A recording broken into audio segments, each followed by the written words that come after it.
시작하도록 하겠습니다. 우선 모두 잘 들리시는지 확인을 하기 위해 가지고 발제자하고 토론자분들 일단 들리시는지 체크를 한번 해보겠습니다. 박사과정 김세정님 혹시 제 말 잘 들리시나요? 네, 안녕하세요. 잘 들립니다. 예, 네. 반갑습니다. 그리고 저희 최재현 선생님, 박사과정 최재현 선생님 잘 들으십니까?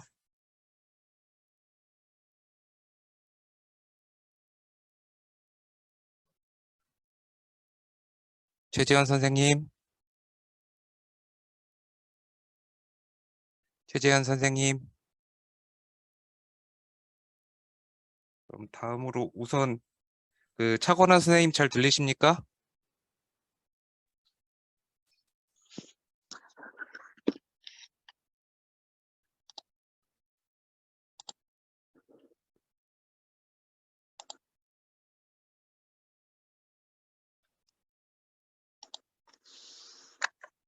권인혜 박사님이랑 전소라 박사님은 다 잘 들리시죠?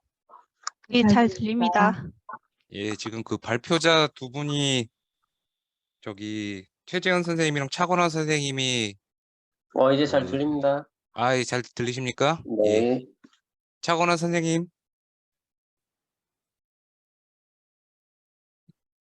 마이크가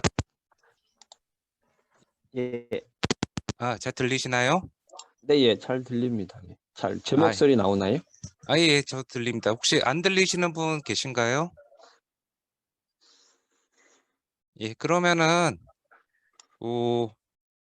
시작하도록 하겠습니다. 시간이 지났고요. 저는 오늘 저장을 맡게 된 광주전남연구원의 김용욱입니다. 이렇게 주말에 학회에 참석을 해주셔서 모두 감사하고요. 이제 고생해서 준비하신 논문 잘 발표하시고 논문 이제 학술대에 발표한 거 논문으로 발전될 수 있게 저희가 가능한 도움 드리고 의견을 공유하는 시간을 갖도록 하겠습니다. 그러면 우선 첫 번째 프로그램에 있는 첫 번째 논문부터 발표를 시작을 해주시면 좋을 것 같습니다. 발표는 김세정 선생님께서 해주시는 건가요? 네. 이제 예. 발표 시작하면 될까요? 저희가 시간이 지금 한 15분 정도 발표 시간을 드리고 토론자분들이랑 다른 분들 질문 받는데 한 15분 해갖고 한 분당 15분 정도 하고요. 그러면은 1시간 반 정도 하고 약간 지연되거나 추가적인 질문이 있을 수 있으니까 15분 발표로 진행을 하도록 하겠습니다.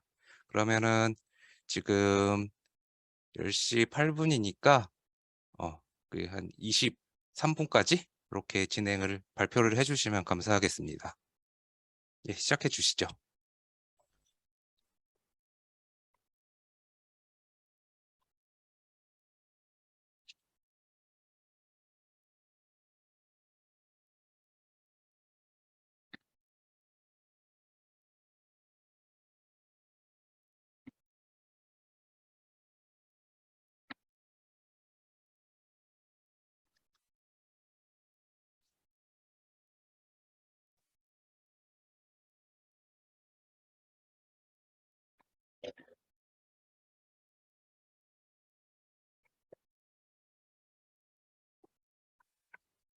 네, 안녕하세요. 저는 지방 대도시 여성 청년의 도시생활 만족도 영향 요인에 관한 연구를 발표할 대구대학교 도시학과 박사과정 김세정입니다. 목차는 서론부터 이론적 고찰, 선행연구 검토, 연구 방법, 실증 분석, 결론 순으로 말씀드리겠습니다. 오늘날 우리나라를 비롯하여 전 세계적으로 살기 좋은 도시, 살고 싶은 도시에 대한 관심이 증대되고 있습니다. 삶의 질에 대한 관심이 증대됨에 따라 도시 분야에서도 살기 좋은 도시를 만들기 위한 다양한 연구들이 진행되고 있으며 도시민의 생활 만족도를 높이는 도시계획 및 정책의 필요성이 대두되고 있습니다. 한편 한국 사회는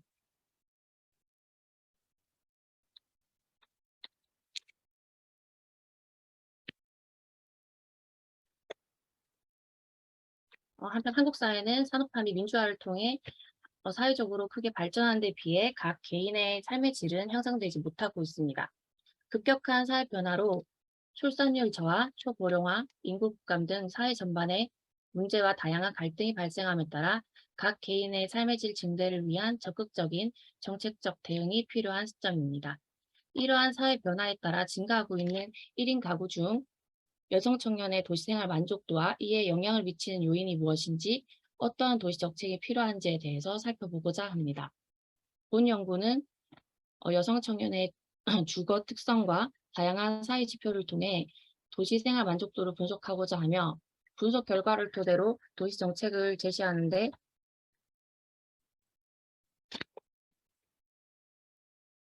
기초 자료를 제공하고자 합니다.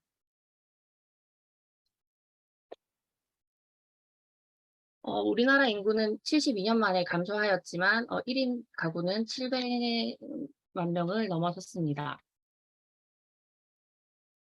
통계청이 발표한 인구주택 총조사에 따르면 1인 가구가 717만 가구로 1년 사이에 7.9%가 증가하였고, 전체 가구 중 33.4%가 1인 가구로 10가구 중 3가구는 1인 가구인 것으로 나타나고 있습니다. 이 중 대구광역시의 1인 가구 비율은 해마다 증가하고 있고, 이 중에서 여자 비율이 더 높게 나타나고 있습니다. 1인 가구 비율을 자치구별로 살펴보면 남구가 가장 많고, 연령별로는 20, 30대가 가장 높게 나타나고 있습니다. 1인 가구의 3가구 중 1가구는 20, 30대 청년층으로 나타나고 있습니다.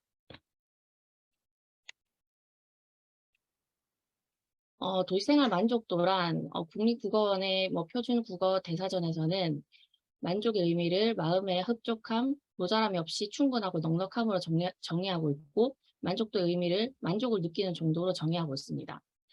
특히 도시계획 분야에서는 주로 주거 환경 만족도 또는 주택 만족도 등으로 거주하는 주택의 물리적, 사회적, 문화적, 자연적 주거 환경에 대한 만족도라고 정의하고 있습니다.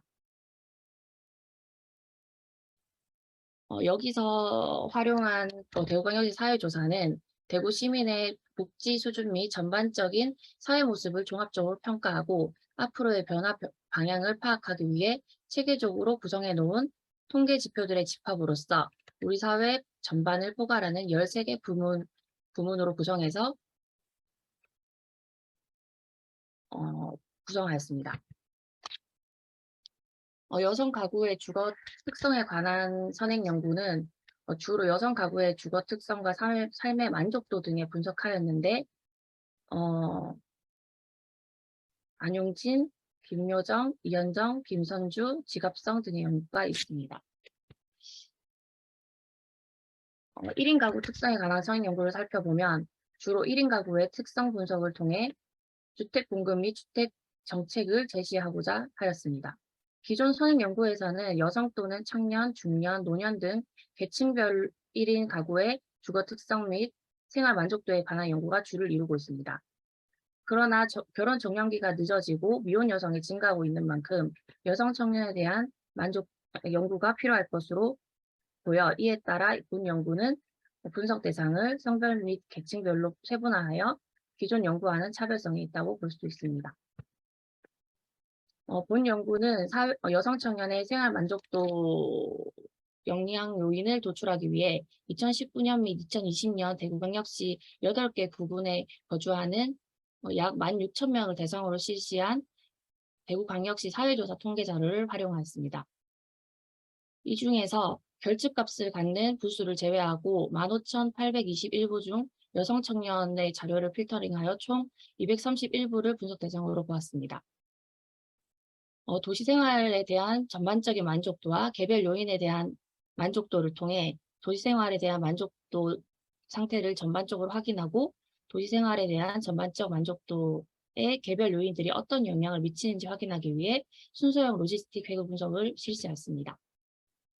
본 연구에서는 사회지표 13개 부분을 세분화하여 등간 5점 척도로 조사하였고, 조사 항목 간 만족도가 대구광역시 내 여성 청년들이 주관적으로 느끼는 도시생활 만족도를 분석하고 이에 영향을 미치는 요인이 무엇인지 분석하였습니다. 이를 위해 선행연구의 이론적 논의를 바탕으로 독립변수를 크게 물리적 요인, 사회적 요인, 경제적 요인으로 구분하여 설정하였고, 종속 변수를 도시생활 만족도로 설정하여 실증적 연구를 실시하고 연구 결과를 도출하였습니다. 응답자 연령을 살펴보시면 20대가 가장 많고 그 다음 30대, 그 다음 10대 수준으로 나타납니다. 거주 지역으로는 중구가 가장 많고 달성군이 가장 적게 나타났습니다. 학력으로는 대졸 이상, 고졸, 중졸 순으로 나타났습니다. 경제활동 상태는 취업자가 더 많은 것으로 나타났습니다. 도의생활 만족도 및 개별 요인별 만족도 평균을 보시면 도의생활 만족도 평균은 2.83으로 나타났는데 그 이상으로 나타나는 대부분이 그 이상으로 나타났고 그중 가장 높은 만족도를 보인 요인은 공동체 의식이고 가장 낮은 만족도를 보인 요인은 가족관계 만족도로 나타났습니다.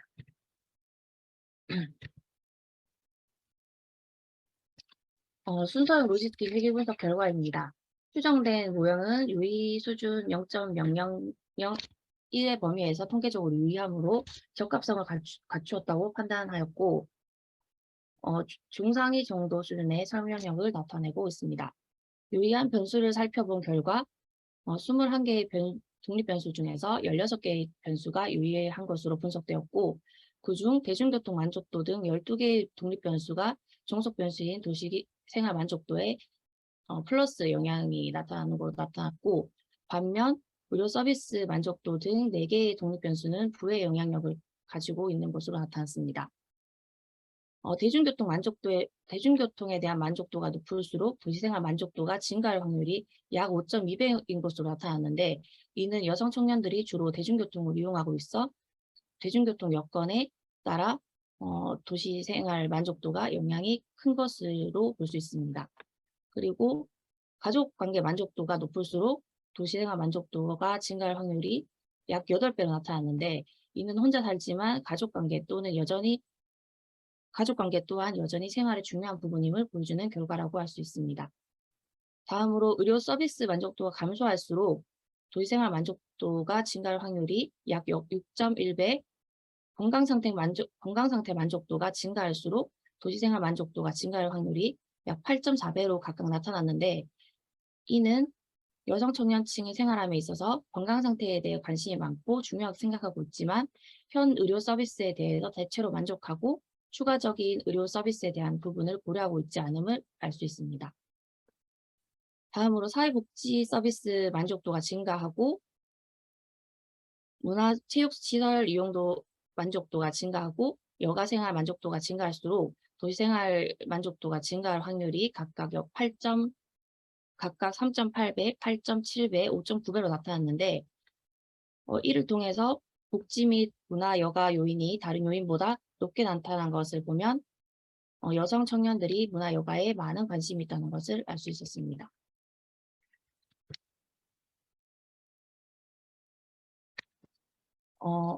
다음으로 범죄 피해 두려움이 증가할수록 도시생활 만족도가 약 5.3배 증가하였는데 이 이유는 도시생활에 정착하는 데 있어서 불안감에 범죄 피해 두려움이 커진다고 보았고 다음으로 대구 시민 자부심과 공동체 의식이 증가할수록 사회적 차별 의식이 감소할수록 도시생활 만족도가 증가할 확률이 각각 4.2배, 3.9배, 3.6배로 나타났는데 이는 지역에 대한 자부심과 공동체 의식이 삶에 긍정적으로 미치고 있으나 사회적 차별 의식은 삶에 부정적 영향을 미치고 있다는 것을 알 수 있었습니다.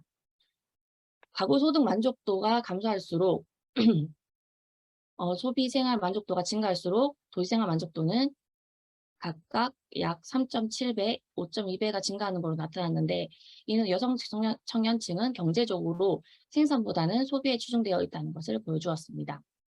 다음으로 사회생활 만족도가 증가할수록 도시생활 만족도가 증가할 확률이 약 6.5배로 나타나는데 이를 통해서 사회생활, 즉 하루에 3분의 1 이상의 시간을 보내는 사회생활도 도시생활에 중요한 영향을 미치고 있다는 것을 알 수 있었습니다.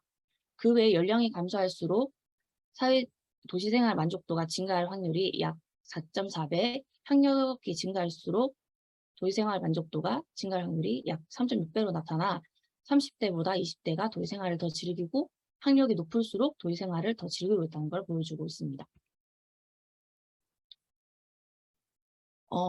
연구의 시사점을 말씀을 드리면 오늘날 젊은 세대는 원가족을 떠나 학교와 직업을 찾아서 수도권 및 대도시로 집중하고 있으며 특히 한국 사회에서 여성의 사회적 역할이 증대되고 있으나 여전히 남성보다 여성이 노동시장 및 경제적으로 취약한 것이 현실입니다.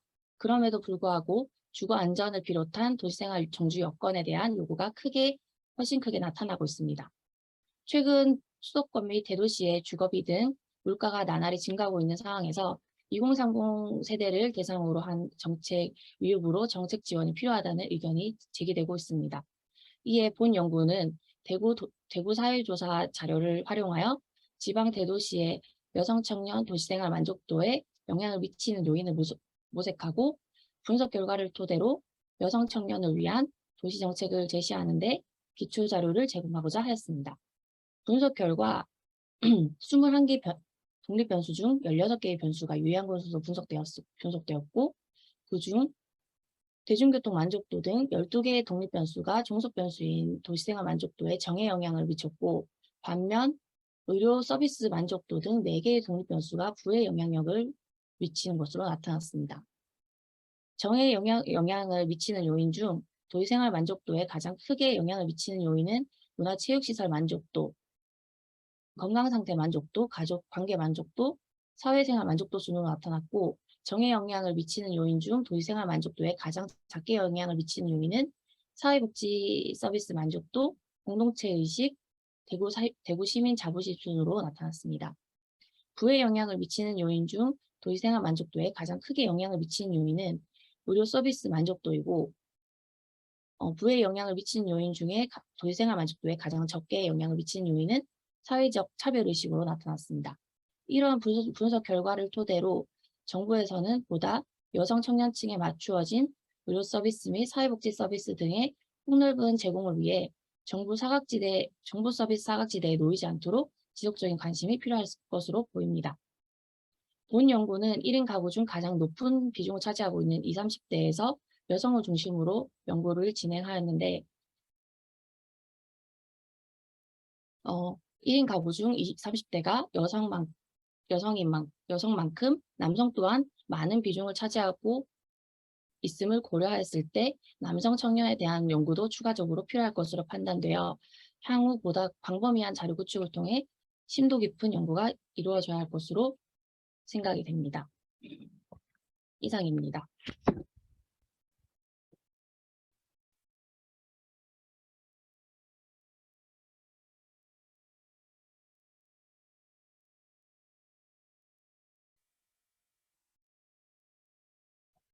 예, 발표 잘 들었습니다. 곧 저희 토론자 분들 중에서 권인혜 박사님이랑 전설아 박사님 중에 먼저 얘기하실 분이 계신가요? 어느 분이 좀 먼저 얘기를 해주시겠습니까? 제가 먼저 말씀드려도 괜찮을까요? 예, 말씀해 주십시오. 예. 네, 네. 네, 발표해 주시는 거 잘 들었습니다. 예, 준비하느라고 고생 많이 하셨고요. 지금 전체적으로 보면 좀 여성, 청년 또 1인 가구 이렇게 좀 여러 가지 문제 의식들을 가지고 계신 것 같은데 이것이 좀 연구의 어떤 논리, 연구의 제목, 연구의 목적 이런 것들이 좀 일관된 논리로 좀 이렇게 하나로 정돈이 조금 더 되었으면 좋겠다라는 생각이 좀 들거든요. 그래서 예를 들면은 삶의 질이 굉장히 광범위한 영역을 다룰 수 있는데 왜 지방 대도시, 또 왜 여성 청년, 또 왜 1인 가구 여기에 포커스를 하고 있는지 이런 부분들이 서론부에서 좀 충분하게 논의가 되었으면 좋겠다라는 생각이 들어요. 그래서 이 부분에 대해서 조금 더 독자에게 설득이 필요하다. 그래서 보시면 서론에서 그러니까 제목에는 없다가 서론에서 쭉 얘기를 하다가 갑자기 대구광역시가 나오고 있거든요. 그래서 이런 부분들도 이제 대구광역시를 대상으로 한다라든지 이렇게 부제로 조금 더 이제 독자한테 팁을 줘서 이 연구가 대구를 사례지로 하는구나라는 것들을 좀 먼저 제시를 해주면 좋을 것 같고 그리고 제목에는 없는데 1인 가구 논의가 또 갑자기 등장을 하거든요. 그래서 이런 부분들도 조금 정리가 필요할 것 같고요. 그리고 조금 의아했던 거는 서론에는 여성 1인 가구가 80대 이상, 70대, 60대, 20대 순으로 높다라고 기술을 하셨는데 이제 뒤에 결론 부분에 가면은 이 연구가 1인 가구 중에서도 가장 높은 비중을 차지하고 있는 20, 30대 여성을 중심으로 진행했다라고 얘기를 하셨거든요. 그래서 이게 어떤 게 맞는 건지 이런 건 좀 확인이 필요하실 것 같고요. 그리고 연구 목적이 이 연구의 가장 중요한 목적은 이제 여성 청년의 도시생활 만족도에 대한 영향 요인을 분석하시는 거잖아요. 근데 이제 서론부에서 기술된 연구 목적을 보면은 다양한 사회 지표를 통해서 도시생활 만족도를 분석한다라고만 되어 있어서 이 부분을 좀 더 이제 명확하게 영향 요인을 보는 것이다라는 것들을 좀 정리를 해주시면 좋을 것 같고, 그리고 그 대구광역시 1인 가구 관련한 통계를 서론에서 이렇게 쭉 나열을 해주셨는데 이 부분은 이제 서론부에서는 꼭 필요한 통계, 그러니까 서론의 어떤 논리를 뒷받침하기 위해서 필요한 통계 정도만 기술을 하고 이렇게 통계가 어떻다라고 쭉 기술되는 부분들은 좀 본문으로 빼서 정리를 해주시면 더 좋을 것 같고요. 그리고 이론적 고찰 부분에서 보시면은 그 도시 만족도 정의가 조금 약간 단편적으로 몇 개 연구만 제시가 좀 간단하게 되어 있어요. 그래서 이런 부분들도 조금 더 구체화가 필요할 것 같고, 선행 연구 검토를 바탕으로 이제 이 연구에서 정의하는 도시 만족도가 뭐다라는 것에 대해서 한번 그 개념 정의를 해주실 필요가 있을 것 같고, 또 이게 그 앞부분에 뭐 이론적 고찰 부분이든 아니면 분석 방법에 대한 부분이든 어딘가에서는 이 연구에서의 도시 만족도를 어떤 식으로 정의했고 이것들을 어떤 지표를 통해서 측정하기로 이제 구성을 했는지 이 부분에 대한 내용이 지금은 원고에는 빠져 있는 것 같아요. 그래서 이 부분이 좀 정리가 돼서 넘어갈 필요가 있을 것 같다라는 생각이 들고요. 그리고 이제 사회 지표에 대한 부분을 선행 연구 검토에서 하나 넣어주셨는데 이 사회 지표를 설명하는 것을 굳이 이렇게 별도 절로 빼서 다룰 필요가 있을까라는 생각도 좀 들거든요. 그래서 이 사회 지표에 대한 내용을 좀 간단하게 설명을 하고 넘어가거나 이렇게 해도 좋을 것 같고, 오히려 이 선행 연구들의 이론적 논의를 바탕으로 해서 어떤 식으로 이제 개념들을 기존 연구에서는 어떤 식으로 구성을 하고 있더라, 우리 연구에서는 어떻게 할 것이다, 이런 것들이 조금 더 정리가 되면 좋겠다라는 생각이 좀 들었고요. 그리고 그 뒷부분의 분석 방법이나 이제 분석 결과 부분에서 도시생활 만족도가 어떤 질문으로 측정이 됐는지, 그것도 지금 제가 못 찾았는데, 그 내용도 좀 필요가 있지 않을까. 네, 이상입니다. 예, 그 자세하게 코멘트를 해주셔서 대단히 감사하고요. 전소라 박사님 혹시 하실 말씀 있으신가요? 들리시나요? 예, 잘 네. 들립니다. 예, 발표 잘 들었습니다. 저도 이제 1인 가구이자 여성 청년으로서 되게 흥미롭게 들었는데요. 우선 저도 그 앞서 토론자로 이제 말씀해 주신 토론자님과 의견이 같아요. 제목 수정이 조금 필요할 것 같아요. 본문을 이제 제목이 온전히 담고 있지 못한다는 이제 생각이 들었는데 1인 가구라는 키워드가 반드시 들어가야 될 것 같고, 그리고 대구광역시도 이제 사례지로 넣었으니까 그 단어도 들어와서 좀 제안을 드린다면 1인 가구 여성 청년의 도시생활 만족도 영향 요인에 관한 연구 부제로 대구광역시를 사례로 하는 게 어떨까 하는 제안을 좀 드립니다. 그리고 이게 잠시만요. 제가 궁금한 게 그 대구광역시 몇 개의 사회 지표에서 이제 독립변수 21개를 선정한 건지 그게 좀 궁금했어요. 또 그리고 사회 지표 자체가 원래는 이제 도시 생활과 다들 연관성이 있는 것들이잖아요. 근데 그 중에서 1인 여성 청년과 어떠한 관련성을 갖는, 그러니까 기준이 뭔지, 그렇게 이 21개를 선정한 기준이 뭔지에 대한 내용이 없더라고요. 그 부분이 조금 궁금했습니다. 그리고 10페이지인데요. 대중교통에 대한 만족도가 높을수록 도시생활 만족도가 증가할 확률이 뭐 5.2배인 것으로 나타나는데, 이는 여성 청년들이 주로 대중교통을 이용하고 있다, 이렇게 언급하셨어요. 근데 단지 이 내용이나 분석 결과만 보고서는 여성 청년이 주로 대중교통을 이용하는지는 확인할 수 없는 내용인 것 같아서 좀 이것도 말씀드리고 싶었고요. 이제 좀 가장 중요한 건데요. 이 회계 분석 결과에 대한 해석에 약간의 문제가 있어 보입니다. 예를 들면 10페이지 의료 서비스 만족도가 감소할수록 도시생활 만족도가 증가할 확률이 약 6.1배이다고 이렇게 말씀을 하셨어요. 근데 이제 추정 계수에다가 이제 저희가 지수를 취했잖아요. 그러니까 어떤 게 한 단위 증가하면은 어떠할 가능성이 그리고 오즈비, 승산비 수준으로 증가 또는 감소한다 이렇게 해석이 돼야 되는데 예, 이쪽이 잘못됐는데 이걸 좀 정정을 하자면 의료 서비스 만족도가 한 단위 증가하면 도시 생활에 만족할 가능성이 한 6.086배 증가한다. 이게 맞는 표현인 것 같아요. 그러니까 해석이 좀 이렇게 잘못됐어요. 왜 이게 증가한다로 되냐면 그 오즈비가 1보다 크냐 작냐에 따라서 이게 증가한다 감소한다를 구분하니까 좀 그걸 염두하셔서 전체적으로 다시 한번 검토를 하셔야 될 것 같습니다. 네, 저는 여기까지입니다.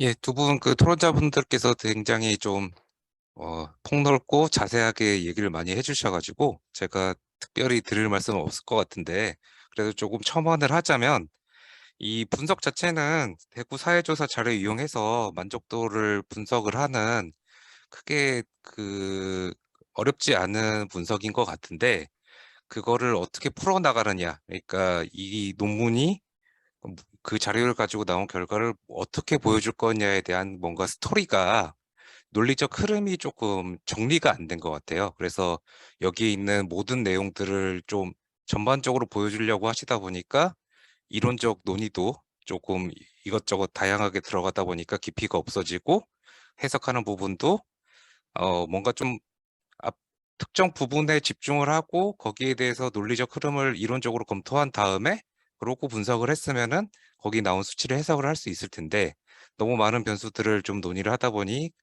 그 해석이 좀 어려워지고 그런 문제가 발생을 했던 것 같습니다.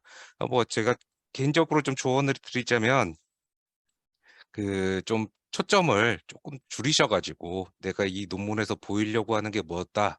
그거를 적어도 어떤 부분에 좀 초점을 맞춰서 논리적 흐름을 좀 보완을 하시고 그래 갖고 정리를 하시면은 훨씬 더 좀 좋은 논문으로 마무리될 수 있지 않을까 그런 생각을 했습니다. 예, 그 발표하시느라 수고하셨고요.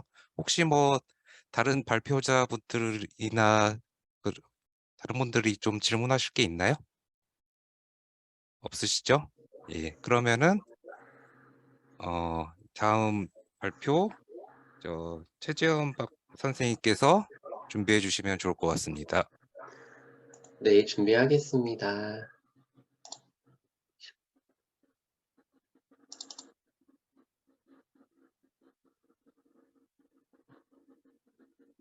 네, 안녕하십니까. 2022년도 한국지역개발학회 추계공동학술대회에서 발표를 맡게 된 최재원입니다. 오늘 이번 주제는 지적제조사 사업 조정금 산정 제도의 개선 방안과 관련돼서 실제 조정금 산정을 하고 있는 지적소관청 공무원과 그다음에 감정평가사의 인식 비교를 중심으로 하여 연구를 하였습니다. 우선 첫 번째 연구의 배경 및 목적입니다.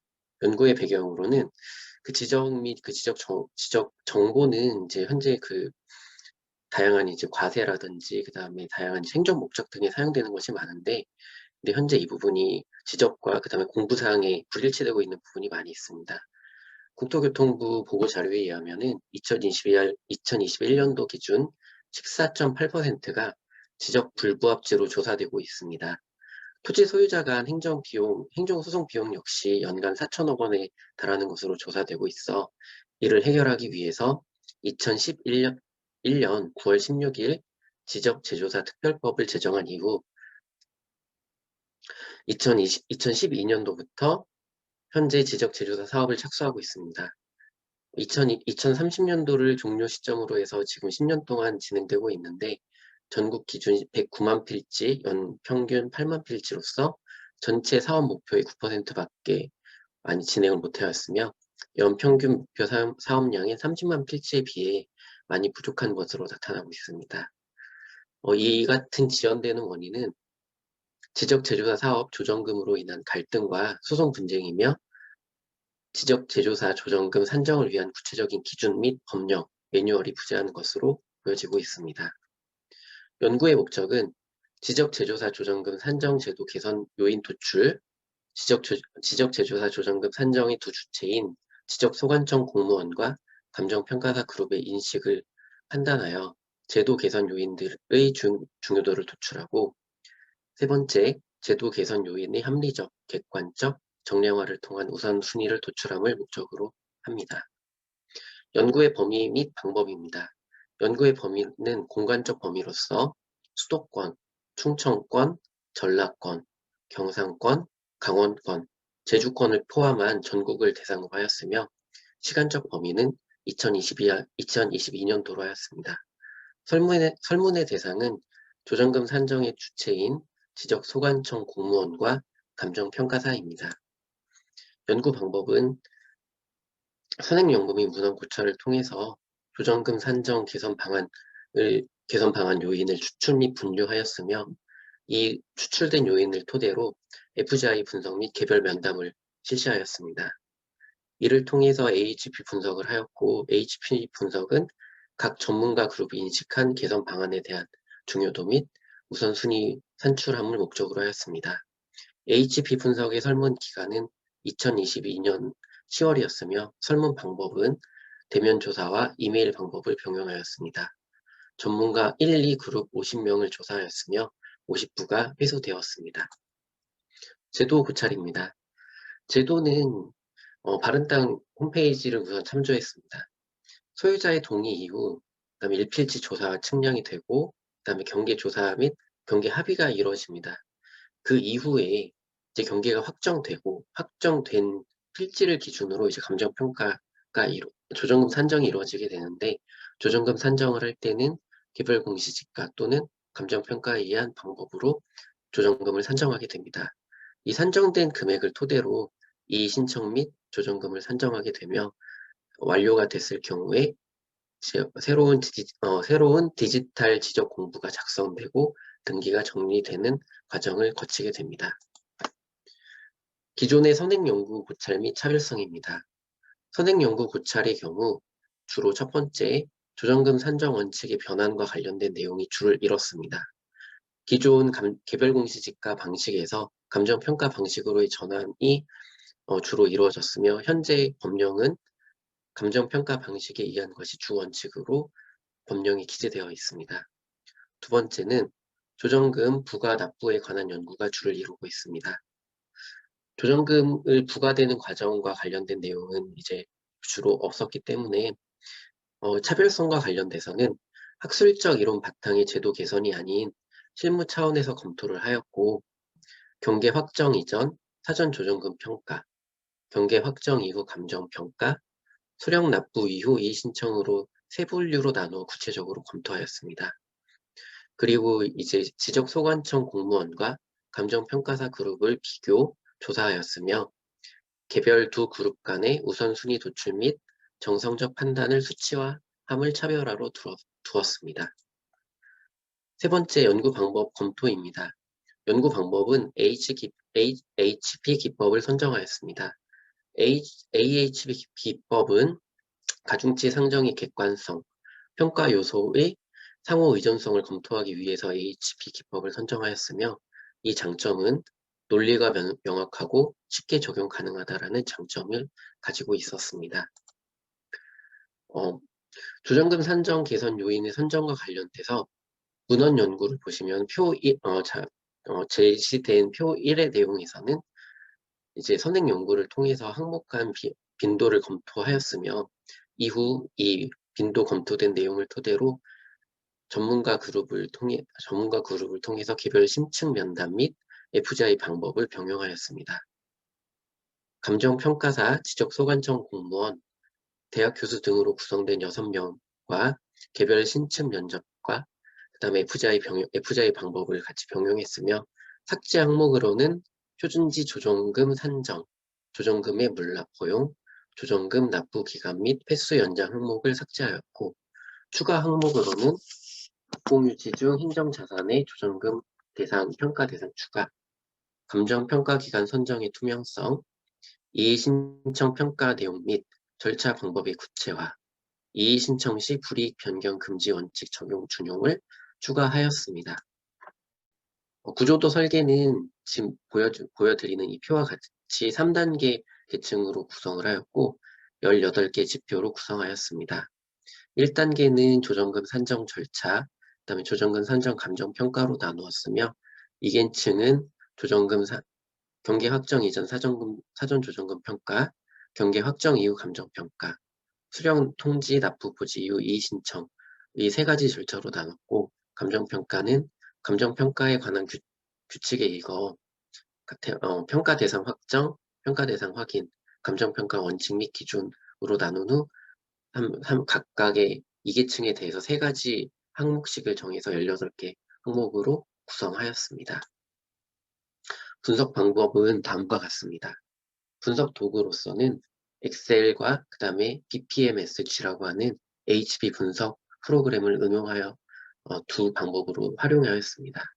AHP를 위한 설문은 2022년 10월 20일부터 10월 31일까지 기간을 조사를 하였으며 방법으로는 이메일과 대면 설문조사를 병용하였습니다.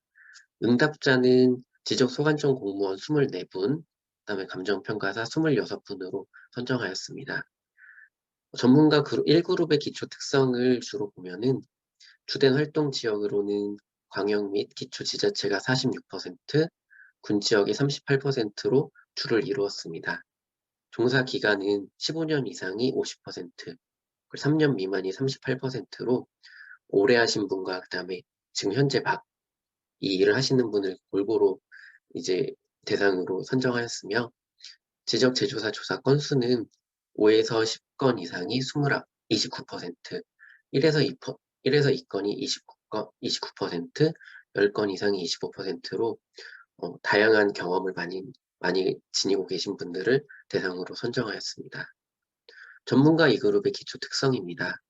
주된 활동 지역은 광역 및 특별자치시가 65%, 50만 이상 지방 도시가 19%였으며 이는 주로 이제 감정평가 법인이 광역시 또는 이제 특별자치시에 소재하고 그다음에 50만 이상 지방 대도시에 소재하기 때문에 주된 활동 지역이 이와 같은 특성이 나타났습니다.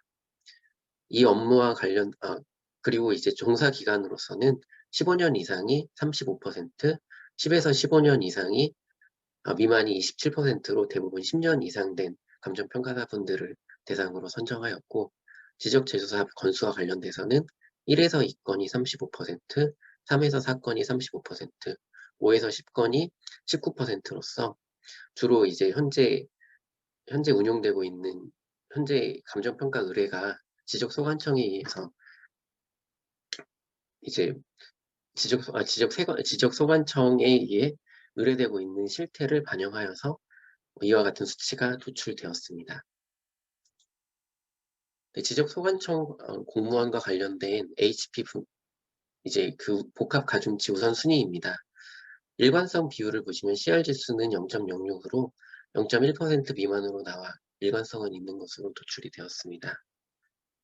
지적소관청 공무원은 감정평가를 하는 주체가 아니고 주로 이제 감정평가 의뢰를 하시는 분이었기 때문에 1기층 이제 중요 요인을 보면은 조정금 산정 절차가 이제 조정금 산정 감정평가에 비해 높은 수치를 보임을 볼 수 있었습니다.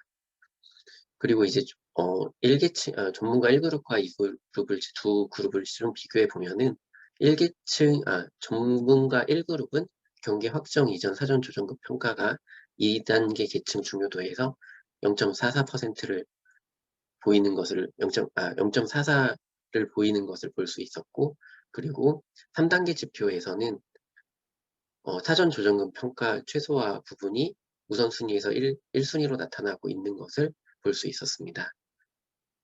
그리고 이제 지적소관청 공무원의 경우에는 경계 확정 이후 감정평가와 그리고 대상 조정금 산정 감정평가와 관련된 평가 대상 확인 부분에서 그리고 감정평가 원칙 및 기준 부분에서 중요하게 우선순위로서 더 중요하다고 인식한 부분이 있었습니다. 두 번째 부분입니다. 감정평가사 부분입니다. 감정평가사는 이제 실제 감정평가를 업무를 수행하시는 분들이기 때문에 1단계 지표를 보시면은 조정금 산정 절차에 비해 조정금 산정 감정평가가 더 중요하다라고 한 부분을 보실 수 있었습니다. 그리고 조정금 산정 감정평가와 관련돼서는 이제 지적소관청 공무원과 달리 평가 대상 확정 부분이 좀 더 중요하다라고 우선순위가 있다라고 하신 부분이 더 중요했었고 좀 특이한 부분은 경계 확정 이후 감정평가와 관련돼서 가장 중요하다라고 본 부분은 전수평가가 명문화돼야 된다라고 하는 부분이 가장 중요하다라고 한 본 점이 가장 특이했었습니다. 조정금 산정 감정평가와 관련돼서는 감정평가 원칙 및 기준이 부재하기 때문에 우선순위에서 높은 우선순위를 보임을 보실 수 있었습니다.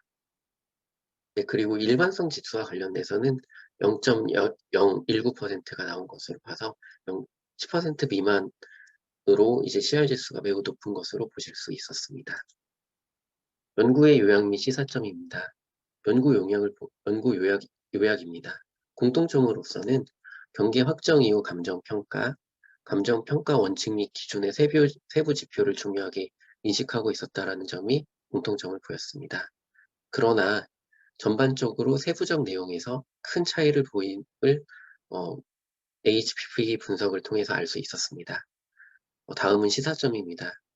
행정 절차와 주민 만족, 인원 최소화 관점과 적정한 감정평가를 위해서 지적제조사 조정금 평가의 절차적 합리성과 감정평가 기준 등 전반적인 제도 규정의 체계화 및 기준이 명확화가 필요한 것으로 보입니다. 공통적으로 언급한 조정금 산정 감정평가 절차 및 원칙과 기준에 관한 구체적인 제도 개선 또는 매뉴얼 수반이 필요한 것을 시사점으로 볼 수 있었습니다. 연구의 한계점 및 향후 과제입니다. 연구의 한계점입니다. 차별화로서는 실제 조정금을 산정한 전문가 인식 비교 및 우선순위를 도출했다는 점에서 차별화가 있었고, 한계점은 크게 3가지가 있었습니다. 첫 번째로는 현황 조사에 기반한 충분한 실태 조사가 미비하다는 점, 두 번째로는 제도 운영상 단점 위주로 개선 방안을 검토하여 장점과 관련된 장점 부분이 함께 검토되지 못했다는 점이 한계가 있었고, 세 번째로는 향후 사업 환경 및 정책 환경 등 변화에 따른 다양한 사업 유형에 대한 검토가 미흡하다는 점이 한계점이 있었습니다. 향후 과제입니다. 감정평가 제도 등 다양한 정책 수립 활용에 되었으면 하는 이제 바람이 있었고, 두 번째로는 제도 개선을 위한 향후 유사 제도, 기준 등에 대한 면밀한 법제를 검토하여 비교 분석하여 제도 개선 대안이 도출되었으면 합니다. 세 번째로는 토지 소유자와 업무 수행자의 만족도, 효율성 제고를 기대하는 점이 향후 과제로 보았습니다. 네, 감사합니다.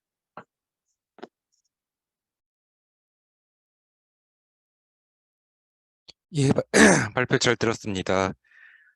저희 토론자 권인혜 박사님이랑 전설아 박사님 먼저 하실 말씀 있으신가요?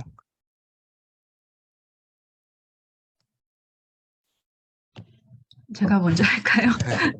예, 먼저 말씀해 주십시오. 예. 네, 발표 잘 들었습니다.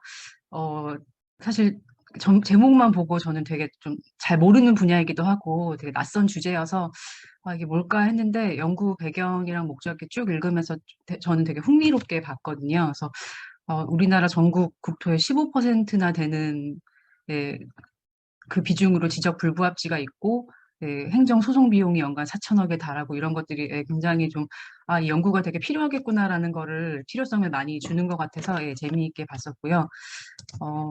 근데 이 연구가 그 핵심이 두 전문가 그룹 간의 인식을 비교하는 거잖아요.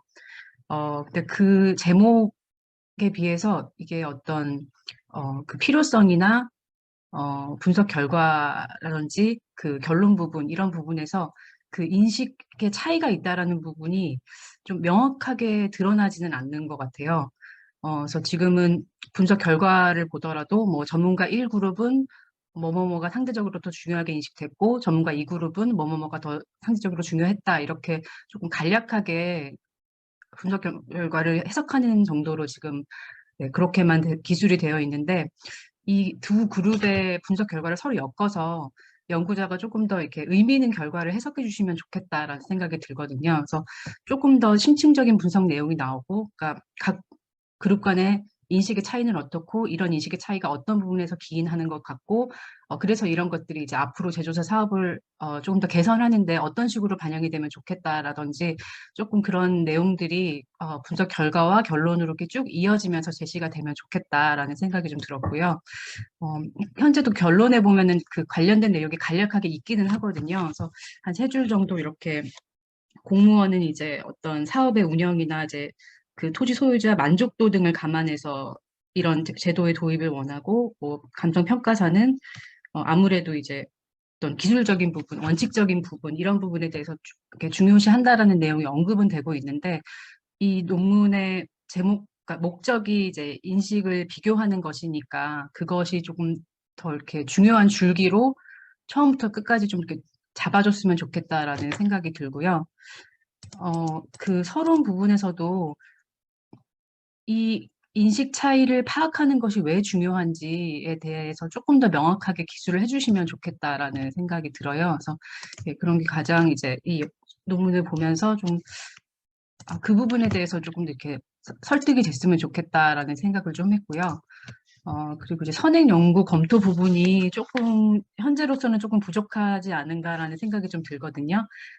그래서 이게 굉장히 좀 그 전문적인 부분의 주제다 보니까 연구가 많지 않을 수는 있지만 지금보다는 조금 한 단계 더 분석적으로 검토가 돼서 이전 연구에서는 어떤 수준까지 논의가 되었고 그래서 이 연구가 어떤 의미가 있다라는 부분이 조금 더 드러나면 좋겠고 그 조정금 납부 부과에 관한 연구도 조금 다뤄주셨는데 이 부분은 이 연구의 내용과는 크게 약간 결이 다른 것 같아요. 조금 더 기술적인 측면인 것 같고 제가 잘 몰라서 그런 걸 수도 있지만 그래서 그게 꼭 필요한 게 아니라면은 저는 이렇게 독자로서 이 주제를 잘 모르는 독자로서 약간 이 조정금 납부 부과에 대한 연구가 조금 흐름이 깨진다는 느낌이 들었거든요. 그래서 이런 부분을 좀 다른 방식으로 각주 정도로 처리를 한다든지 다른 방식으로 다루시면 어떨까라는 생각을 좀 했고요.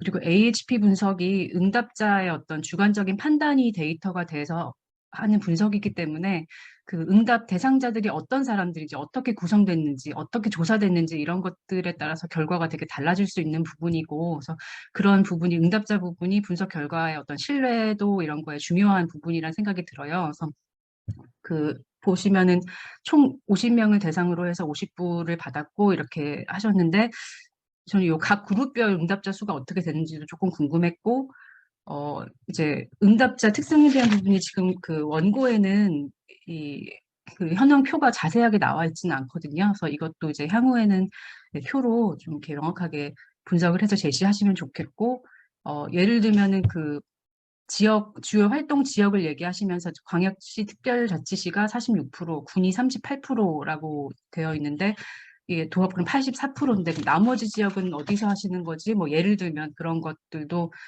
조금 이 응답자 구성에 대한 부분이 조금 더 자세히 기술이 되면 좋겠다라고 생각이 들었고요. 그리고 그 전문가 1그룹, 2그룹 이렇게 용어가 나오고 있는데 그냥 공무원 그룹, 감정평가사 그룹 이렇게 하면 되지 않을까. 이게 1그룹, 2그룹 좀 헷갈리기도 하고 뭐가 뭐였지라고 찾아보게 되는데 그냥 그렇게 간명하게 써도 되지 않을까라는 생각이 들었고 연구 목적에서도 여기서도 1그룹, 2그룹이라고 사용을 하셨던 것 같은데 바로 공무원 그룹, 감정평가사 그룹 이렇게 지칭을 하셔서 그냥 읽으면서 쭉 이게 바로 이해가 가게끔 그렇게 정리돼도 좋지 않을까라고 생각을 해봤습니다. 이상입니다. 예, 전소라 박사님. 네. 덕분에 많이 공부했습니다. 우선 영문 제목을 보시면요. 지적이란 단어를 intellectual 이 단어를 쓰셨더라고요. 제 생각엔 이 지적이 그 지적이 아닌 것 같아서 한 번 더 검토를 해주시면 좋을 것 같아요.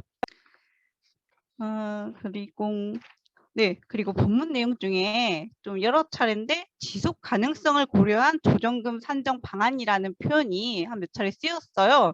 근데 지속 가능성을 고려한다는 의미가 어떤 의미인지 좀 여기 본문 이 연구에서는 불필요한 단어 같아서 이것도 한 번 더 고민을 해주셨으면 좋을 것 같습니다.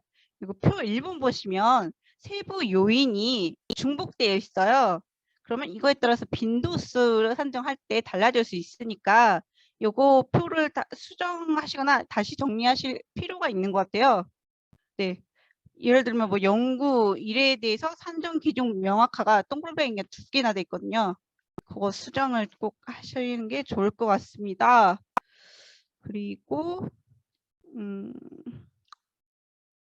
이거는 좀 이제 개인적으로 좀 궁금했던 건데 저희가 이제 토지 이용 계획에서 뭐 그 토지 이용을 좀 용이하게 할 때 그 필지 모양을 정형화하거나 아니면 맹지를 좀 없애서 좀 이렇게 간편하게 일을 처리를 하잖아요. 요런 것과 관련해서는 뭐 제가 생각할 때 이런 경계 조정이 현실 경계 조정 그러니까 이거 지적 제조사 사업과 약간 같은 맥락인 것 같은데 이러한 방법이 뭐 조정금 산정과는 뭐 직접적인 관련성은 없는지 좀 그 부분이 궁금했어요. 네, 이건 좀 개인적으로 궁금했던 거고요. 그리고 마지막으로 이제 표 6번에요. 가장 마지막에 필지별 조정금 산정 기준 추가가 11위로 되어 있는데 상위에 보니까 불이익 변경금 지원 변경 금지 원칙 추가도 11이에요. 제가 이걸 계산을 해보니까 제일 마지막 거 그러니까 필지별 그게 12순위더라고요. 이거 좀 수정을 하시는 게 좋을 것 같습니다. 이상입니다. 두 분 토론자분들께서 워낙 꼼꼼하고 친절하게 좀 조언을 해주셔가지고 제가 준비한 게 참 말할 내용이 많이 없네요, 이제. 그래서 좀 덧붙이자면은, 그러니까 두 분이 워낙 꼼꼼하게 봐주셨음에도 불구하고 이 연구 분야가 워낙 좀 감정평가라는 특수한 분야, 그러니까 전문적인 영역에 있는 연구인 것 같습니다. 그래가지고 제가 일반적으로 뭐 도시계획을 하거나 이쪽 지역 국토계획 쪽을 하는 저희가 좀 코멘트하기에 구체적인 내용에 대해서는 좀 한계가 있을 것 같습니다. 그래서 이 학술대에서 하기는 좀 모호한 얘기지만 실제 뭐 논문을 투고하거나 뭐 이러실 때는 감정평가 학회가 있으면 제가 잘 모르겠지만 그쪽에 직접 투고를 하거나 아니면 저 부동산 학회라든지 이쪽 분야 감정평가에 대해서 전문적으로 평가를 하고 이 세부적인 각 항목에 대해서까지 검토를 해주실 수 있는 그런 평가위원들이 있는데 투고를 하셔서 이제 논문을 투고를 하시면 훨씬 더 좀 수준도 높이고 또 고생하신 거를 잘 인정받을 수 있지 않을까 이런 생각이 들었습니다.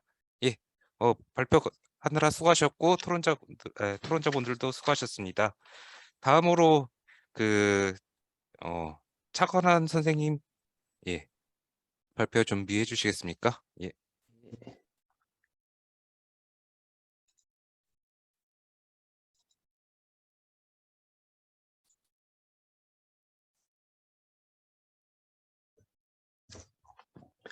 예, 안녕하십니까. 예, 인구 더블딥에 빠진 지방의 인구 변화와 지방 활력 고찰에 대해서 연구한 경희대학교 지리학과 차건환 임수아입니다. 저희 연구는 서론 그리고 이론적 고찰을 통해서 연구 목적을 밝히고 대한민국 전국 단위 그리고 광역 시도 단위의 인구 변화를 살펴보고 그 이후에 이제 기초 시군 단위 인구 변화를 확인한 다음에 기초 시군 단위로서 지방 소도시의 인구 변화를 분석하고 지방 소도시 세대 변화를 그 이후에 또 분석을 했습니다. 이 인구와 세대 변화 양상을 통해서 지방 활력이 중요하다는 점을 말씀드리고 지방 활력 도시를 좀 유형별로 구분을 하고 이 중에 활력도가 높은 지역에 대해서 인구 감소 상황에 대응할 수 있는 시사점을 알아보고자 연구를 했습니다. 저희 서론입니다. 저희 우리나라 헌법에서는 이제 국토의 균형 있는 이용 및 개발, 그리고 지역 간의 균형 있는 발전을 제시하고 있습니다. 역대 정부에서는 지역 균형 발전을 위해서 다양한 정책들 그리고 막대한 예산들을 투입했는데 지방 소도시의 인구는 계속 감소하고 있고, 최근에는 인구가 자연 감소도 하고 있으면서 순유출이 함께 증가하고 있어서 문제가 더욱 심각해지고 있습니다. 관련된 기존의 연구들을 살펴보면 박윤미의 연구에서는 인구 감소나 인구 절벽 같은 단어 검색 빈도가 증가하고 있다고 지금 조사하고 있어서 일반인들도 인구 감소 문제에 관심이 증가하고 있다라는 걸 확인할 수 있었고, 인구 감소로 축소도시, 지방 소멸 등과 같은 인구 감소 지역을 지칭하는 개념들이 만들어지고 있습니다. 다들 아시다시피 일본 마쓰다 보고서에 따르면 인구 감소 통해서 일본의 896개 지방이 사라질 거다라는 전망을 내놓기도 하고 있고, 우리나라에서도 작년에 행정안전부에서 국내 89군데 시군구를 인구 감소 지역으로 지정해서 발표한 바 있습니다. 인구 감소와 관련된 선행 연구들을 먼저 좀 살펴보면, 임석희의 연구에서는 지방 소도시의 성장과 쇠퇴에 대한 연구에서 인구 감소가 지역별로 불균등하게 발생할 거다라고 밝히고 있고, 이상호의 연구에서는 마쓰다 히로야의 지방 소멸 접근 방식과 지표들을 사용해서 지역별로 지방 소멸 위험 지수를 만들었습니다. 유한별의 3명의 연구에서는 국내 소멸 위험이 높은 68개 지방자치단체를 찾고 경제, 문화, 의료 기반이 취약하여 소멸 위험이 더 높아질 수 있다는 걸 확인했고요. 세대별 인구 구조 변화에 대한 선행 연구를 보면, 홍성우, 유수영의 연구는 시군구 간 이주에 대해 세대별로 구분하여 분석한 연구가 있었고, 여흥구, 유상구의 연구에서는 출산과 인구 이동에 의한 지역별, 연령별 인구 구조 변화를 분석한 연구가 있었습니다.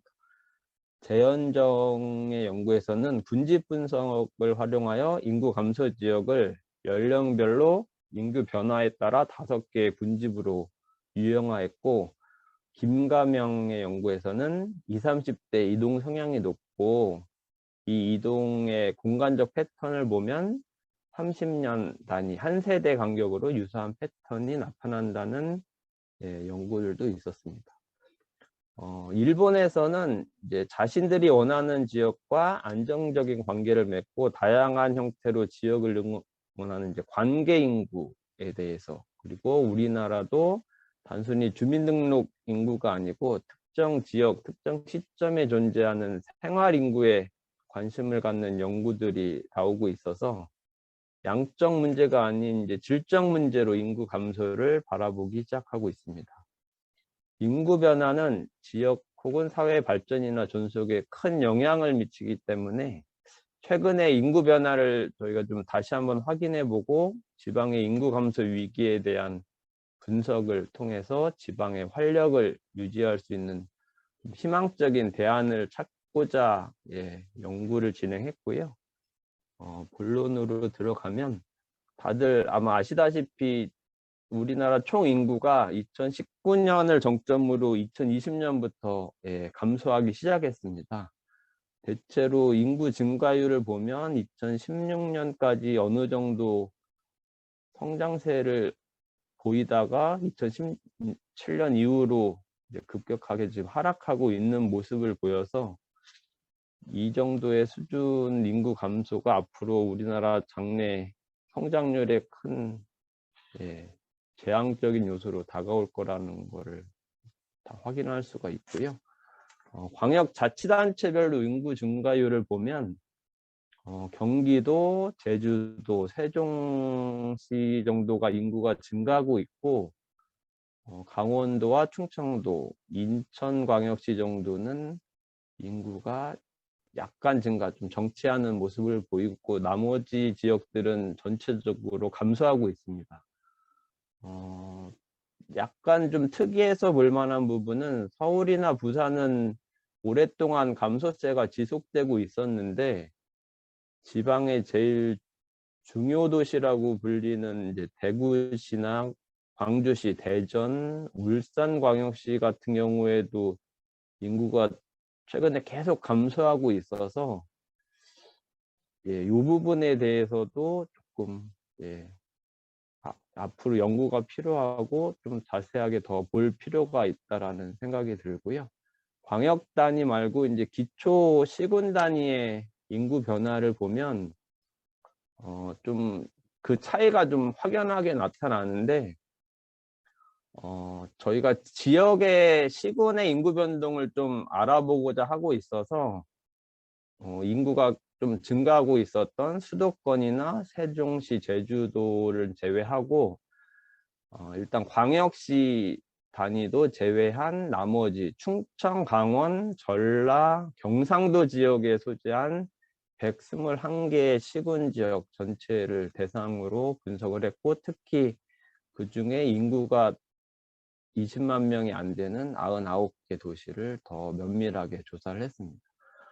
아래 그래프를 보시면 전국 단위 인구 증가율 파란색 선과 전체 121개 지방도시의 인구 증가율 변화를 보시면 딱히 크게 지방도시가 인구 증가율이 더 낮다는 점 정도만 볼 수 있는데 지방도시를 인구 20만 명이 넘는 도시 그리고 20만 명이 안 되는 도시들로 나눠서 구분해 보면 그 차이가 확연하게 나타나고 있고 20만 명 이상 도시들은 전국 평균보다 좀 높은 수준이라는 걸 알게 되고 있는데 20만 명 미만 도시는 몇 가지 좀 단계로 구분해서 설명할 수 있을 거라는 분석을 했고 2006년까지는 인구 증가율이 마이너스 1%에서 마이너스 2%대로 인구 감소가 좀 높았던 시기로 보여지고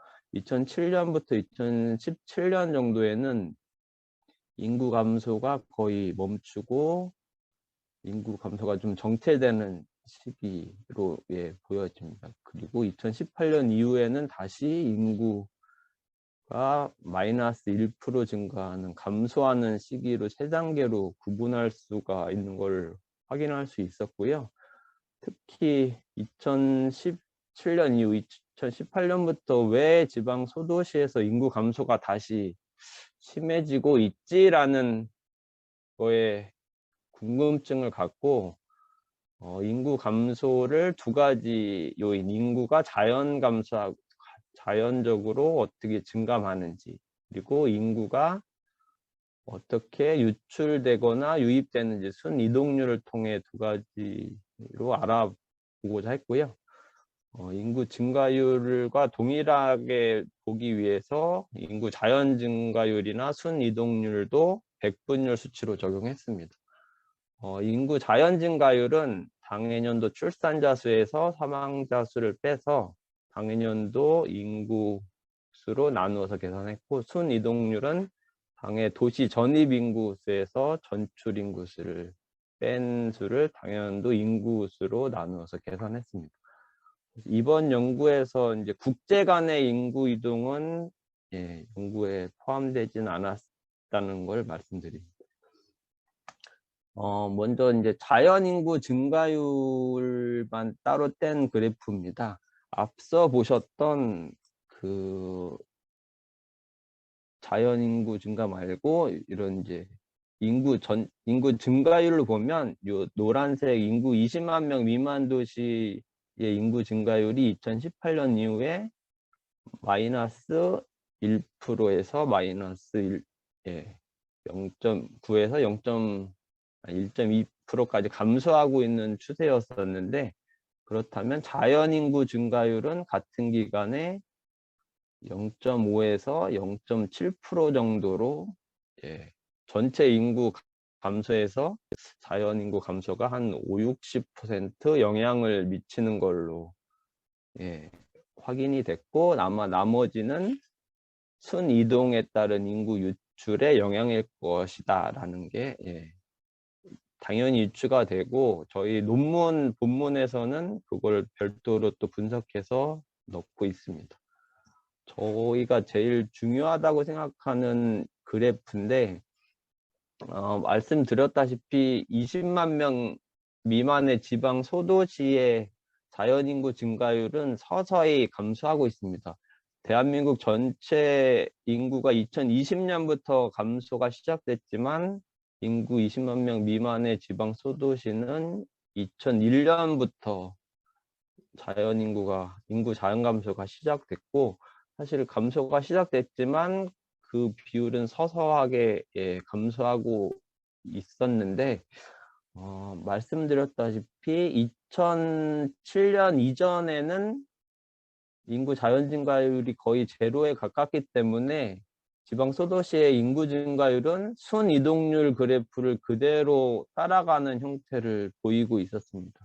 지방 자연 감소가 거의 없었기 때문에 지방의 인구 감소는 오로지 순유출에 의한 영향이었고, 이게 2007년부터는 순이동이 거의 줄어들고 오히려 인구 유입이 들어오는 시기까지 발생이 되거든요. 2017년까지 이런 현상이 유지됐는데, 이렇게 되면서 인구 증가율이 거의 제로에 가깝게 인구가 줄지 않는, 지방의 인구가 줄지 않는 상태가 됐고, 2018년 이후에는 인구 자연 감소율이 계속 낮아지고 있는 상황에서 동시에 인구 순유출이 다시 발생하고 있어서 인구 감소가 더 심해지고 있는 현상을 보이고 있어서 이거를 어떻게 설명하지라고 생각하고 있던 저의 경제학에서 말하는 더블딥이라는 용어가 생각이 나서, 일단 지방에 있어서 인구의 더블딥 현상이 나타나고 있다.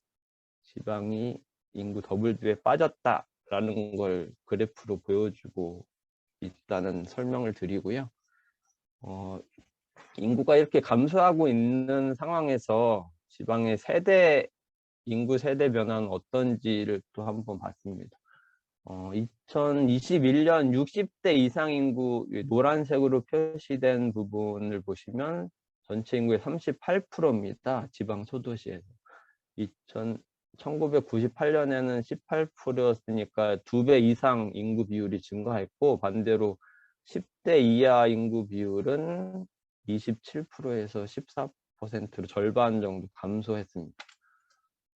사실 뭐 14%, 뭐 38% 크게 이게 심각성을 못 느낄 수도 있는 수치여서 좀 극단적인 수치를 논문 본문에서는 넣었었는데, 이제 80세 이상 초고령층 인구가 이런 영유아 인구보다 10배나 많은 지역이 있을 정도로 지방 농촌 지역의 인구 초고령화 문제는 심각하게 좀 나와 있고, 시골에 뭐 아기 울음소리가 안 난다, 뭐 60대가 청년회장이다, 우스갯소리로 말하지만 웃을 수 없는 현실이라는 말씀을 드리고, 이런 세대 인구 변화 속에서 인구 감소를 현실에 둔 지방 소도시가 선택할 수 있는 앞으로의 모습은 어떤 모습일까? 젊은 세대가 없이 장년층이나 노년층만으로 인구를 지탱하는 모습은 아닐 거라는 생각이고, 세대 간에 좀 인구 균형을 맞추고 10대, 20대, 30대 젊은 층이 소비와 생산을 떠받쳐서 지역에 생기가 도는 활력 있는 모습이라고 생각이 되고요. 일본에서 뭐 말하는 이제 지방 소멸 위기론 같이 지방이 뭐 앞으로 소멸할 거다라는 그런 잿빛 전망보다는 앞으로 지금 현재 우리 지역 활력 수준이 어떻고 앞으로 활력을 높일 수 있는 좀 실천적인 대안은 뭘까를 고민하기 위해서 저희가 좀 지역 활력 지수를 제안하고 있고, 이 활력 지수는 0세부터 39세 인구수를 40세 이상 인구수로 나눈 이제 간단한 식으로 만들었고, 이 활력 지수를 가지고 현재 지방 도시별 활력 지수를 산출하고 그 수준과 정도를 확인해서 활력 제고에 대한 좀 시사점을 제시하고자 하고 있습니다. 뭐 전국적으로 특정 어느 지역을 떠나서 활력 지수가 98년 대비 2021년 거의 3분의 1 수준으로 떨어졌습니다. 2021년 이제 지방 소도시 요 주황색 지방 소도시 평균 활력 지수가 48%인데 요 48%라는 의미는 0세부터 39세까지 인구가 40세 이상 인구의 절반도 안 된다는 의미이고요. 그렇다면 지방 소도시 중에서 어디가 활력 지수가 높은 지역이 있고 이 지역이 활력 지수가 왜 높은지에 대한 그런 분석을 좀 시도했습니다. 99개 지방 소도시 중에서 활력 지수가 높은 이제 17개 지역이 이제 아래와 같고, 이들 도시들을 좀 유형적으로 구분했는데, 먼저 뭐 혁신도시나 도청 이전 같은 정책적 개발이 있었던 지역으로 경북 김천, 충남 홍성, 전남 나주, 무안, 그리고 충북 진천이 있었습니다.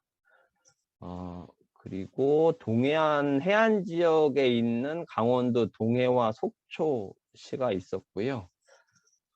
그리고 군사적 특수성이 있었던 강원도 철원, 인제, 화천, 양구, 충남 계룡시가 있었습니다. 그리고 대규모 중화학공업 산업 기반이 있는 충남 당진, 서산, 전남 광양이 있었습니다.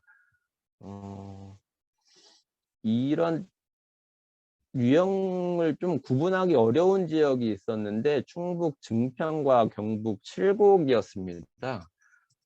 이 지역 둘을 좀 주목해야 될 거라는 판단인 게, 이 지역들이 뭐 정책적으로 개발 수혜가 있었다거나 이렇게 중화업공업과 같이 무슨 대규모 산업 기반이 없음에도 불구하고 이런 활력 지수가 높은 거에 대해서는 다른 지자체들이 충분히 참고할 수 있는 사례가 될 거라고 생각하고 이 두 지역들을 좀 주목해야 될 필요라고 보고 있고요. 이들 지역들을 저희가 5세 단위로 인구 비율을 한번 봤는데, 지방소도시 평균적으로 보면은 60세 이상 고령층 인구들이 확연히 많은 걸 알 수 있는데, 전남 나주와 같은 혁신도시 지역들은 20, 30대 그리고 이들의 자녀인 0세부터 9세 단위 인구가 좀 비율이 높았습니다. 강원도 속초, 동해와 같은 동해안 지역에 있던 도시들은 특별한 그 특성을 찾기는 어려웠는데 전체적으로 고령층 인구 비율은 낮고 젊은 층 인구 비율이 전체적으로 높은 경향을 보였는데, 이건 추가적으로 연구가 필요하겠지만 아마 지역적인 관광 관련된 산업, 뭐 수산 가공업, 어업과 관련된 전통적인 산업에서 젊은 인구가 필요했다라는 게 유추할 수 있을 거라고 생각이 되고요. 이 부분에 관련돼서는 아마 추가 연구가 필요할 것 같습니다. 강원도 화천 같은 군사 관련된 특성을 가진 도시들은 보시다시피 20대 그리고 30대 초반 인구가 다른 지역보다 월등히 높은 수준이었고, 10대 인구가 비해서 20대 인구가 거의 2배 이상 높기 때문에 군사적인 특성을 가진 지역들이었습니다. 충남 당진과 같은 광양이나 당진 같은 제철 단지가 있는 지역, 서산과 같이 자동차나 석유화학 산업 단지가 있는 지역 같은 경우에는 이들이 근로자로 일할 수 있는 30, 40대 인구 비율이 높고 이들의 자녀에 대한 인구 비율이 높았음을 확인했는데, 저희가 주목하고자 하는 충북 증평이나 경북 칠곡 같은 경우에도 전남 나주나 당진과 비슷하게 30, 40대 인구 그리고 그들의 자녀에 대한 인구 비율이 높게 나타나고 있었습니다. 결론적으로 말씀드리면 지역의 이제 활력 제고를 위해서 사실 대부분의 지방자치단체들이 이제 사활을 가지고 다방면으로 노력을 하고 있는데, 중앙정부의 이제 정책적 지원이나 대규모 이제 산업 입지가 없음에도 불구하고 이런 활력이 높게 유지되고 있는, 지금 제가 오타를 냈는데 충북 진천이 아니고 증평입니다. 감안을 해주시고, 충북 증평과 경북 칠곡의 사례가 타 지자체 좋은 참고가 될 수 있을 것 같고요. 앞서 말씀드렸다시피 2007년부터 17년 사이에 지방 소도시 인구 유출이 멈추고 인구가 좀 유입되는 희망적인 시기를 되돌리려는 앞으로의 좀 중앙정부 차원의 정책적 다양성이나 제도, 재정 지원 같은 연구들도 필요하겠지만, 이렇게 지자체별로 좀 활력 지수가 높은 지역에 대한 좀 지역적 접근의 연구, 그리고 이 지역들이 추진하는 일자리 정책이나 생애 주기별 지원 제도 등은 어떤 걸까에 대한 지역 맞춤형 인구 정책에 대한 연구도 필요할 거라는 생각이고, 이를 통해서 인구가 감소하는 상황이더라도 좀 건강하게 인구 감소에 대응할 수 있는 게 필요하겠다라는 말씀을 드리면서 발표를 마치겠습니다. 감사합니다. 예, 수고하셨습니다. 그 토론자분들 중에 또 먼저 얘기하실 분 계신가요? 전소라 박사님 이번에 먼저 하실래요? 예. 네, 발표 잘 들었습니다. 네, 우선 이게 연구 목적이 없더라고요. 그래서 연구 목적이 없어가지고 좀 한참 고민을 했는데요. 내용을 보니까 그 소도시, 그러니까 제목은 지방이라고 하시는데 인구 20만 미만의 소도시를 이제 대부분 내용에 담고 있더라고요. 근데 인구 이동뿐만 아니라 인구의 변화, 인구 분포, 또 소도시 인구에 관한 모든 내용을 담고 있어서 너무 광범위하다는 생각이 들었습니다. 이 정도면 좀 보고서 수준으로 나와야 될 것 같은데 좀 선택과 집중하셔서 좀 쪼개는 게 어떠실지 필요한 부분만 넣으신 게 정말 좀 그거 한번 고민해 보시면 좋을 것 같습니다. 그리고 종종 약간 부정확한 내용이 쓰인 것 같아요. 예를 들면 서론의 두 번째 줄에 지난 모든 정부에서부터 현 정부까지 수도권 집중 억제, 지역 역량 개발 이런 걸 했다고 하는데, 지난 모든 정부가 이걸 수도권 억제나 그런 걸 추진한 건 아니고 참여정부 이후부터 보통은 그렇게 이제 다들 이해하고 있는데, 요거는 또 이게 출처나 이런 게 없어서 제가 볼 때 약간의 오해의 소지가 있더라고요. 그래서 한번 검토해 주시면 좋을 것 같고요. 그리고 또 아래 내려가면 축소도시에 관련해서 이제 설명하셨는데, 사람 인구가 감소하고 빈집수가 증가하면서 도시로 분류하기 어려워진 도시를 축소도시라 한다. 근데 또 이게 관련성이 있는 표현이긴 하지만 정확한 정의는 아니라서 이것도 한번 찾아보시면 좋을 것 같습니다. 그리고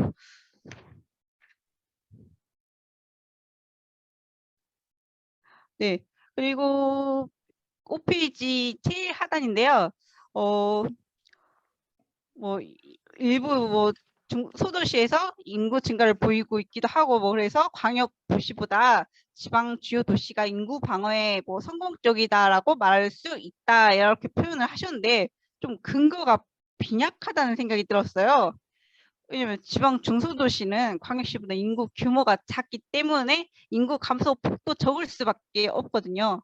그래서 이것을 이제 좀 이렇게 자의적으로 해석하면 안 되고 뭔가 이제 근거를 명확히 하시는 게 좋을 것 같습니다. 그리고 또 이거는 이제 좀 개인적으로 추천을 드리는데 요거 학술지 게재하실 예정이시잖아요. 근데 학술지가 대부분 흑백 인쇄를 하기 때문에 여기 선 그래프 같은 경우는 선 색깔보다는 선 모양을 좀 이렇게 차별화 두는 게 좀 더 나을 것 같다는 생각이 들었습니다. 네, 그리고 좀 이 뒤쪽에 도시 활력 지수는 제가 이거는 또 처음 보거든요. 보통 인구 변화율이랑 뭐 재정 상태나 뭐 이런 걸 복합적으로 고려해서 활력 지수를 평가하는 것으로 알고 있는데 이거 활력 지수는 뭐 직접 이렇게 여기 연구에서 개발을 하신 건지. 네, 예. 아, 그러신가요? 만약에 저는 활력 지수를 이제 감소화해서 여기 연구에 쓰고 싶다면 오히려 뭐 생산 가능 인구를 고려한다든지 그쪽으로 할 것 같은데 약간 뭐라지 앞에 아무 논리도 없이 뭐 30대, 뭐 40대 걸쪽을 이렇게 쪼개서 나눠버리니까 이걸 좀 이해를 못했습니다. 이 부분에 대해서. 그리고 네, 요거 좀 마지막에 좀 중요한 내용인데요. 마지막에 주목해야 할 도시 두 개를 이제 충북 증평군과 경북 칠곡군을 언급해 주셨습니다. 근데 여기 내용과 다르게 증평군 같은 경우는 군사도시예요. 혹시 그 증평군에 대해서 따로 이렇게 조사는 안 해보셨죠? 네. 예. 그리고 칠곡군 같은 경우는 시 승격을 이렇게 바라보면서 농공단지 개발하거나 아니면 대규모 아파트를 막 짓고 있는 그런 상태입니다. 그러니까 이게 유형화를 하려면 도시에 대한 특성을 아시고 여건을 확인하시고 이걸 유형화하셔야 되는데 이것도 약간의 자의적인 이런 판단이 좀 들어가신 것 같아요. 다시 한번 검토해 보시는 게 좋을 것 같습니다. 네, 그리고 이런 유형화를 왜 산업 특성에 따라 이걸 유형화했는지 그 부분도 제가 이해를 못했어요. 좀 약간 전개 좀 약간 비약적이다 이런 생각이 들었거든요. 네, 이상입니다. 예, 권인혜 박사님 뭐 한마디 하시겠습니까?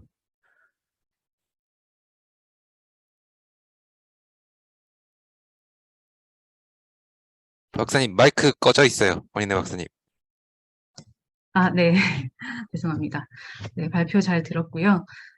사실 저도 전소라 박사님과 굉장히 좀 비슷한 그런 생각들을 좀 많이 하면서 읽었는데요. 일단 서러운 부분이 지금 거의 없는 상태거든요. 그래서 사실 저는 이게 파일이 잘못된 건가 처음에 생각을 했는데 보시면은 이게 인구가 지방 소도시 인구가 감소하고 있다라는 딱 거기서 멈췄기 때문에 이게 배경 정도만 살짝 언급이 되고 그 뒤에 이 연구가 어떤 면에서 필요하다라든지 그래서 이 연구를 통해서 무엇을 하겠다든지 이런 목적이나 이런 것들이 나와 있지가 않아요, 사실은. 그래서 그러다 보니까 이 뒤에 있는 내용도 연구 목적이 없는 상태이기 때문에 판단하기가 되게 어렵거든요. 그래서 제목만 일단 두고 볼 때는 지방의 인구 변화와 지방의 활력 어떤 현황을 살펴보겠다라는 것인가 뭐 이렇게 저 나름대로는 해석을 하면서 읽었는데요. 이렇게 좀 현황을 보는 수준에서는 이거 자체만으로는 좀 완결적으로 연구 어떤 논문을 만들기는 조금 어렵지 않을까. 그래서 어떤 연구 문제 또는 그 연구 문제에 따라서 어떤 가설이 제시가 되고 그거를 검증하는 형태로 뭔가 전개가 돼야 되는데, 그러니까 인구 감소와 관련된 이러한 저러한 현황들을 이렇게 쭉 여러 각도에서 분석을 해보고 있는 그런 상태인 것 같아요. 그래서 네, 거기에서 조금 더 나아가서 그래서 현황 검토 이렇게 저렇게 하셨는데 그래서 나는 이 연구를 통해서 어떤 것을 보겠다, 어떤 것을 좀 검증하겠다 이런 부분이 좀 명확히 나와야 되지 않을까라는 생각이 좀 들고요.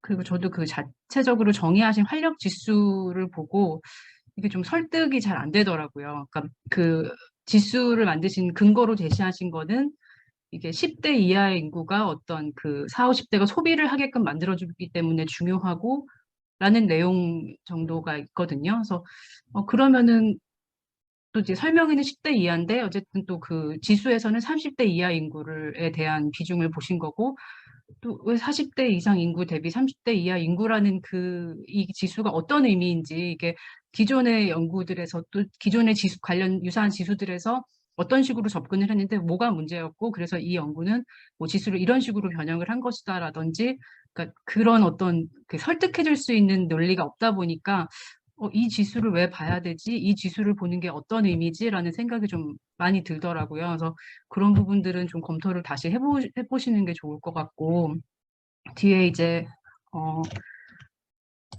네, 5가지 유형 구분을 또 해주셨잖아요. 그 상위, 지역 활력 지수 상위 시군들을 대상으로. 근데 그게 설명에 약간의 개연성은 있어 보이는 부분들도 있지만, 이게 정말 그런가? 이게 이렇게 나눌 수 있나? 이걸 어떤 객관적으로 독자를 설득할 수 있을 만한 기준이나 어떤 유형을 위한 방법론이나 이런 것들이 없는 상태에서 약간 이 도시는 이런 것 같다. 이 도시는 이런 성격이 있는 것 같다. 약간 이렇게 제시가 되다 보니까 이 유형화 부분도 사실은 그런가? 라고 이렇게 좀 선뜻 받아들이기가 좀 어려운 부분들이 있었거든요. 그래서 이런 어떤 전체적으로 그러니까 논문을 쭉 그 어떤 관통해 가는 어떤 연구의 주제, 목적 이런 것들이 일단 좀 정립이 돼야 될 것 같고 좀 부분적으로도 어떤 지수의 도출이라든지 유형화라든지 이런 것들도 이렇구나 이런 의미가 있어서 이런 지수를 썼고 이런 유형화를 했구나라는 것들이 좀 독자가 설득 당하면서 좀 읽을 수 있는 그런 부분들이 좀 필요할 것 같고요. 그리고 연구 제목이 사실은 이 연구에서 가장 중요한 개념들을 뽑아서 그 키워드를 가지고서 구성을 하는 것이잖아요. 근데 인구 더블딥이라고 되게 어떻게 보면 좀 세게 뺀 단어를 쓰면서 출발을 하셨는데 이 인구 더블딥에 대한 내용이 사실상 본문에서 별로 다뤄지고 있지가 않고 이걸 더블딥이라고 이 현상을 더블딥이라고 볼 수 있나라는 부분도 사실은 이렇게 설명이 별로 없어서 그 연구 제목에 대한 부분도 한번 다시 고민을 해보시면 좋을 것 같습니다. 네, 이상입니다. 예, 말씀 잘 들었습니다. 두 분 토론자분께서 해주신 얘기랑 저도 생각이 같고요. 좀 기본적으로 논문이 갖춰야 될 흐름이 있는데 그 흐름이 조금 명확하지 않은 것 같습니다. 그리고 뭔가 명확한 문제의식을 좀 보여주고 이 논문에서 새로운 개념을 제시를 하거나 뭐 새롭게 발견하는 이런 것들에 대해서 제목에 드러나기 마련인데 이 연구에서는 제목은 되게 흥미를 끄는 용어들이 있었어요. 인구 더블딥도 그렇고 지방 활력도 그렇고 이 부분을 저는 좀 관심을 갖고 찾아봤었는데 두 분 토론자분께서 말씀하신 것처럼 그런 부분이 너무 약하지 않았냐. 인구에 대한 현황에 대해서 친절하게 설명해 주는 건 있지만 그것만으로는 논문이 좀 되기 어렵다 이렇게 생각이 들고요. 그리고 인구 더블딥 같은 경우에 건인혜 박사님 말씀하신 것처럼 설명도 없고 만약에 이 더블딥이란 개념을 정말 인구에 적용을 해보고 싶다라면 경제학에서 경제가 더블딥이 발생을 하는 그런 메커니즘 이런 것들까지 충분히 좀 검토를 하고 그런 메커니즘이 인구 감소에 인구가 이렇게 나타난 현상과 연계가 된다. 그렇게 뭔가 경제학적 메커니즘이 비슷하다. 이런 검토가 있을 때 이런 용어를 쓸 수 있다고 생각이 듭니다. 그리고 그 지방 활력 같은 경우에도 지금 활력 지수를 말씀을 해주셨는데 뭔가 지수가 연구에서 새로운 지수를 좀 제시를 하려면 기존의 지수가 뭔가 부족하다거나 아니면 굉장히 간략하지만 이것만으로도 기존의 지수들이 가지고 있던 핵심적 결과를 아주 빠르고 편하게 보여줄 수 있다. 이런 장점들이 있으면은 지수를 제시하는 게 의미가 있을 것 같거든요. 근데 지금 그 2가지 개념에 대해서 뭔가 그 필요성도 명확하지 않고 충분한 설명도 없고 그리고 편의성도 좀 없지 않느냐 이렇게 느꼈습니다. 저는. 그러니까 혹시 이거를 논문으로 좀 발전시키고자 하신다면 더블딥이나 활력지수 이런 데에 제가 좀 말씀드렸던 걸 고민을 한번 더 해보시면 좋을 것 같고요. 아니면은 좀 전체적으로 계속 이런 말씀을 드리는 것 같은데 뭔가 명확하게 보이려고 하는 부분을 좀 포커스를 좁혀서 그 부분에 대해서 집중적으로 좀 정리를 하셔서 논문으로 정리하시는 것이 바람직하지 않을까 이렇게 생각을 합니다. 예, 그 오랜 시간 동안 발표해 주시고 토론해 주시고 또 들어주시느라 수고하셨고요. 혹시 지금까지 그 나눴던 뭐 발표나 토론 내용 중에서 질문이나 아니면은 그 좀 추가적으로 발표하신 분들 중에 좀 본인의 의견을 제시하고 싶으신 분이 있으시면 잠시 얘기를 듣도록 하겠습니다.